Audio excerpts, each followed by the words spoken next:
बच्चों, आज हम फिर एक अच्छी जानकारी लेकर के आपके सामने हैं। वाष्पीकरण और वाष्पीभवन क्या चीज़ है?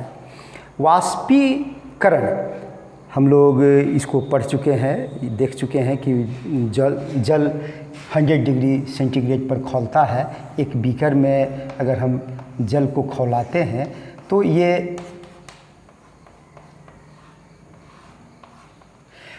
100 डिग्री सेंटीग्रेड पर ये खौल जाता है। एक एटमॉस्फेरिक प्रेशर पर एक वायुमंडलीय दाब पर 100 डिग्री सेंटीग्रेड पर ये खौल जाता है।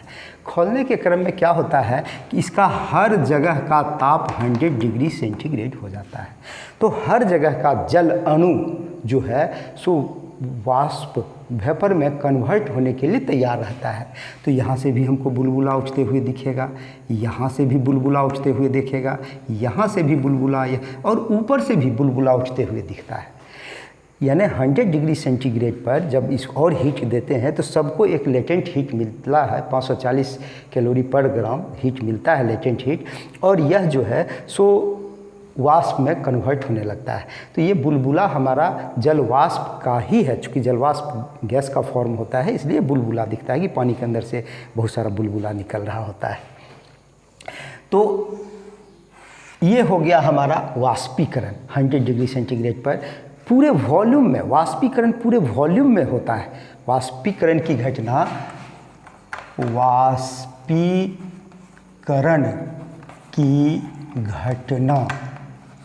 पूरे आयतन में होती है। आयतन में होती है। ये हमारा एक बहुत अच्छा इसका प्रॉपर्टी है कि वाष्पीकरण एक जगह से नहीं होता है, पूरे वॉल्यूम से होता है। अब इसी चीज़ को हम जल का वाष्प में बदलने की क्रिया हम देखें कि 100 डिग्री सेंटीग्रेड पर होता है। लेकिन जब हम भींगा हुआ कपड़ा धूप में सुखा देते हैं तो आधा घंटा 1 घंटा के बाद देखते हैं कि वो सूख गया। तो वो तो पानी से भींगा हुआ था, कैसे सूखा? वह भी वाष्प बना और उसके बाद उड़ गया तब सूख गया। 100 डिग्री सेंटीग्रेड तो उसको हम गर्म नहीं किए थे। तो एक दूसरी प्रक्रिया से भी जल वाष्प में बदलता है। वाटर जो है सो वेपर में कन्वर्ट होता है और उस दूसरी प्रक्रिया को कहते हैं वाष्पीभवन, इवेपोरेशन कहते हैं। तो इवेपोरेशन को अब थोड़ा समझते हैं। ये हमारा वाष्पीकरण समझ गए। अब इवेपोरेशन क्या चीज़ होता है? इवेपोरेशन, अगर इसी बीकर में फिर पानी रख देते हैं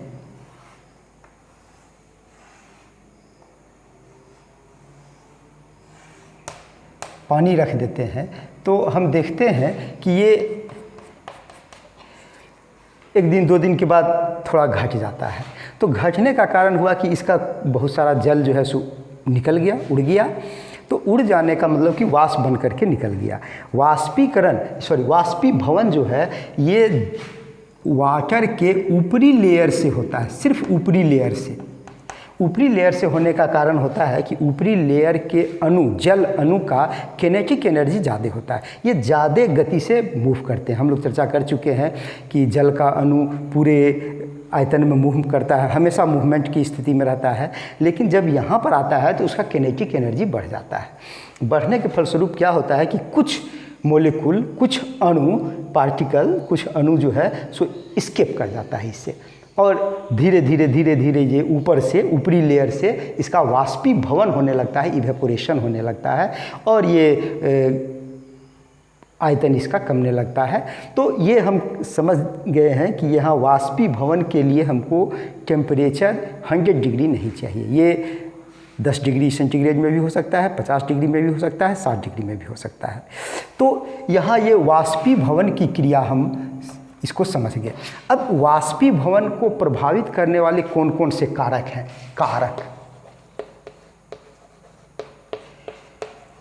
वाष्पीभवन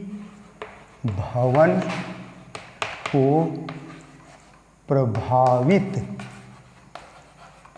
करने वाले कारक क्या है? पहला हम लोग इस चीज़ को समझ सकते हैं कि टेम्परेचर। अगर टेम्परेचर 50 डिग्री हो गया है तो वाष्पीभवन ज़्यादा हो जाएगा। टेम्परेचर हम 10 डिग्री रखेंगे तो इसका ऊपरी मोलिकुल का किनेटिक एनर्जी कम रहेगा तो इसको एस्केप करने में उतनी मदद नहीं मिलेगी। 50 से 60 और 70 कर देंगे तो ऊपरी लेयर का मोलिकुल ज़्यादा किनेटिक एनर्जी गेन करेगा और वो मैंने जल्दी वो वाष्प में परिणत होगा। यानी कि टेम्परेचर, तापक्रम बढ़ने से वाष्पीभवन की क्रिया तेज हो जाती है।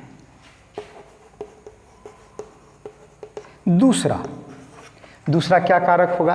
अब मान लीजिए कि इसी बीकर में रखे जल को हम एक बहुत बड़े थाल में इसको उड़ेल दिए, पूरा ये जल हो गया ये। तो अभी हम चर्चा किए थे कि वाष्पीभवन ऊपरी लेयर से होता है। अब इसका ऊपरी लेयर जो है सो इससे 10 गुना हो गया, 20 गुना ज़्यादा हो गया, तो वाष्पीभवन की क्रिया इससे 10-20 गुना ज़्यादा हो जाएगी, पूरे बर्तन से उड़ने लगेगा। अब तो साधारण अनुभव की बात है कि इस एक बीकर में अगर हम पानी रख दिए हैं तो 1 सप्ताह के बाद आधा हो जाएगा। एक थाली में पानी रख दिए तो दूसरे तीसरे दिन उड़ के ख़त्म हो जाएगा, पानी का पता भी नहीं चलेगा। यानी कि इसमें वाष्पीभवन ज़्यादा तीव्रतर हुआ है, तीव्र गति से हुआ है, तो इसका सरफेस एरिया, इसको जब फैला दिए तो सरफेस एरिया बढ़ गया तो हमारा जल्दी इवेपोराइजेशन किया। और ज़्यादा करना है तो इस बीकर के पानी में एक तौलिया डुबा दीजिए, तौलिया डुबा दीजिए तो बीकर का पानी सूख गया और पूरे तौलिया पर जो है इसका पानी फैल गया। इसका मतलब कि इसका सरफेस एरिया बहुत ज़्यादा बढ़ गया, पृष्ठ क्षेत्रफल, तो वो आधा घंटा में सूख जाएगा, सारा वाष्प वेपर में बदल जाएगा, वाटर वेपर में बदल जाएगा। तो सरफेस एरिया इंक्रीज करके we can increase the rate of evaporation. If we increase the surface area of the water, we increase the rate of evaporation. तो हम लोग यहाँ देखते हैं पृष्ठीय क्षेत्रफल बढ़ाकर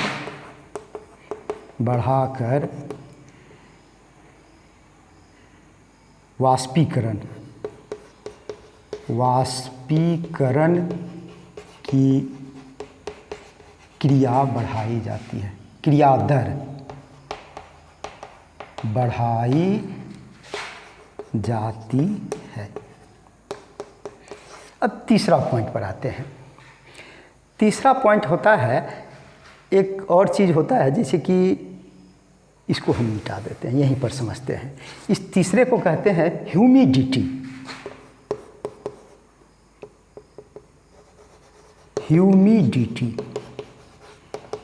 इसकी चर्चा हम लोग एक अलग वीडियो में विस्तार से करेंगे, लेकिन अभी थोड़ा सा समझने के लिए हम ये सब कह लेते हैं। ह्यूमिडिटी को हिंदी में कहते हैं आर्द्रता।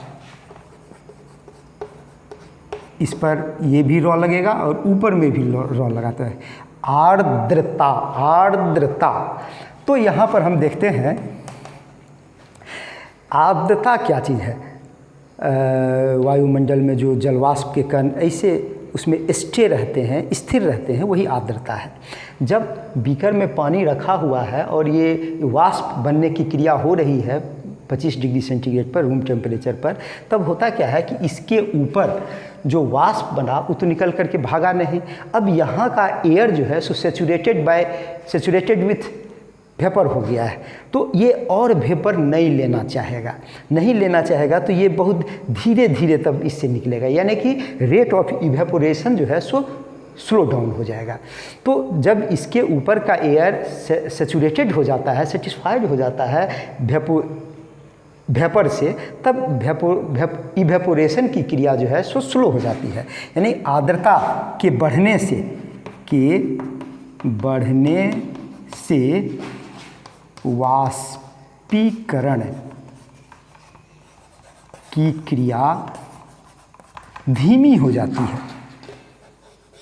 क्रिया दर हम लिख देते हैं, क्रिया दर धीमी हो जाती है। चलिए, ये हम लोग समझ गए कि ह्यूमिडिटी बढ़ने से इसकी क्रिया दर धीमी हो जाती है। एक चीज़ और हम आते हैं, ये 3 हो गया, ये चौथा हवा की गति, हवा की गति, ये ह्यूमिडिटी से रिलेटेड है, इस तरह से रिलेटेड है, उसको हम लोग समझ रहे हैं। जब यहाँ पर बर्तन में हम जल रखे थे और इसके ऊपर का हवा सैचुरेटेड हो गया था, सैचुरेटेड विथ वेपर हो गया, तो अब इसका इवेपोरेशन तो स्लो हो जाएगा। लेकिन अगर हम इसके ऊपर में पंखा चला दिए हैं तो इसका जो वेपर ऊपर में बना ये यहाँ से निकल के हटने लगेगा।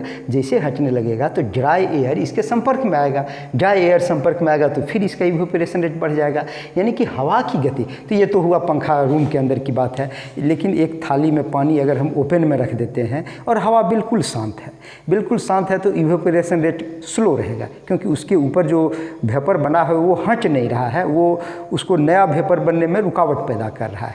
लेकिन वही अगर हवा थोड़ी चलने लगती है तो ऊपर का जो वेपर है वो हट जाता है। इससे रिलेटेड एक और टर्म आता है वेपर डेंसिटी। ये सब अब ऊंचे कक्षा में 11-12 क्लास में ये सब देखा जाएगा, आवश्यकता हुई तो चर्चा कभी हम भी कर देंगे। तो ये वेपर को हटा देता है।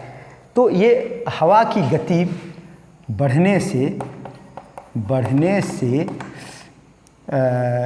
वाष्पीकरण, वाष्पीभवन, वाष्पीकरण सब जगह लिखा गया है ना, वाष्पीभवन लिखना है ना। देखिए यहाँ पर एक ही टर्म भवन, वाष्पीभवन,